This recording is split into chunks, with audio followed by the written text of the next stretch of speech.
থেকে ওয়াকফ কমিটি একটা তৈরি হয়েছে। ঠিক হিন্দু ভাইদেরও এরকম আছে, কিন্তু কেন্দ্র সরকার বিজেপি প্রচার করছে কি যে আমাদের নেই, মুসলমানদের থাকবে। সর্বপ্রথম এটা মূর্খের মতো কথা। কার থাকবে না থাকবে সেটা ব্যক্তিগত ব্যাপার না, কিন্তু তারপরও সমাজের কাছে মিথ্যা প্রচার করছে। আপনাদেরও বলা দরকার হিন্দু ভাইদের, ভাই আমাদের আরবি ভাষায় অফ বলা হয়, তোমাদের ভাষায় দেওবত্ব সম্পদ, আর আমাদের আরবি ভাষায় কি বলে? অক্ষের সম্পদ। এই অক্ষে লিল্লাহ যে জায়গাগুলো, এই অক্ষের জায়গা যেটা কখনো কেউ হস্তান্তর করতে পারবে না, কেউ নিতে পারবে না। ওই জায়গা থেকে যা ইনকাম হবে মসজিদ, মাদ্রাসা, কবরস্থান যে বিষয়ে দিয়েছে বা গরিব মানুষদের শিক্ষা, লেখাপড়া, চিকিৎসার জন্য খরচ হবে। এটা হাজার হাজার বছর ধরে চলে আসছে। দেশ স্বাধীনতার পর কংগ্রেস আমলে আইন তৈরি করে তাকে নিরাপদ করা, সুস্থ রাখা, অনেক দখল হয়ে গেছিল, দখল উদ্ধার করা, এসব কাজ কাম সব হয়েছিল। কথা বুঝে আসছে, যুগ যুগ ধরে চলে আসছে। তো হঠাৎ করে কেন্দ্রে যে জালিম সরকার আছে, ওই সরকার দেশের তো সব বিক্রি করে দিয়েছে। ট্রেন বিক্রি করে দিয়েছে, স্টেশন বিক্রি করে দিয়েছে, এয়ারপোর্ট বিক্রি করে দিয়েছে, এলআইসি বিক্রি করে দিয়েছে, সব বিক্রি, সব তো শেষ খাওয়া হয়ে গেছে। পেট বিরাট বড় হাঙর সব খেয়ে ফেলেছে, আর তো জায়গা কিছু নেই।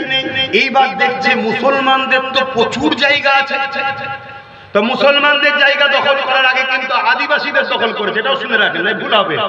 আদিবাসীদের জল জঙ্গলের সম্পদ, আমাদের যেমন অক্ষের, আদিবাসীদের জল জঙ্গলের, হিন্দু ভাইদের দেওবত্ব সম্পদ, খ্রিস্টানদের মিশনারি সম্পদ, এরকম সব নাম দিয়ে সব আছে। কথা বুঝে আসছে?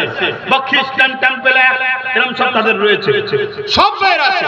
তো প্রথম আদিবাসীদের ধরেছে 2023-এ আইন তৈরি করে তাদের সম্পদ কেড়ে নিয়েছে। এবারে 2025-এ আইন করছে মুসলমানদের মসজিদ, মাদ্রাসা, কবরস্থান এই সব জায়গাগুলোকে দখল করবে। এর জন্য আমাদেরও একটা দোষ আছে। কি দোষ? আমরা মসজিদে যাই না, যুবক ছেলে দেখছে মসজিদ ফাঁকা, ভালো ভালো জায়গা তো, দামি দামি জায়গা, বুড়ো মুরব্বী কয়েকজন যায়, এরা মসজিদকে ভালোবাসে না, তাই জায়গাগুলো নিয়ে নেয়। আর এইগুলোকে নিয়ে সব আদানি আম্বানি তাদের সব ধনীদের ঘরে বিক্রি করবে, এটা হলো মূল টার্গেট। সময় কম বলে বেশি খুলে বুঝাতে পারছি না।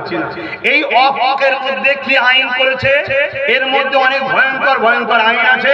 তার মধ্যে একটা আইন হলো 12 বছর যদি কেউ ওয়াকফের জায়গা দখল করে রাখে, তাহলে সেই জায়গা তার হয়ে যাবে, আর ওয়াকফ নিতে পারবে না। এতদিন কি আইন ছিল? যতদিন হোক না কেন ওয়াকফের জায়গা কেউ কখনো দখল করে রাখতে পারবে না। কেউ বসবাস করছে, কমিটি কিছু বলে না, আলাদা কথা।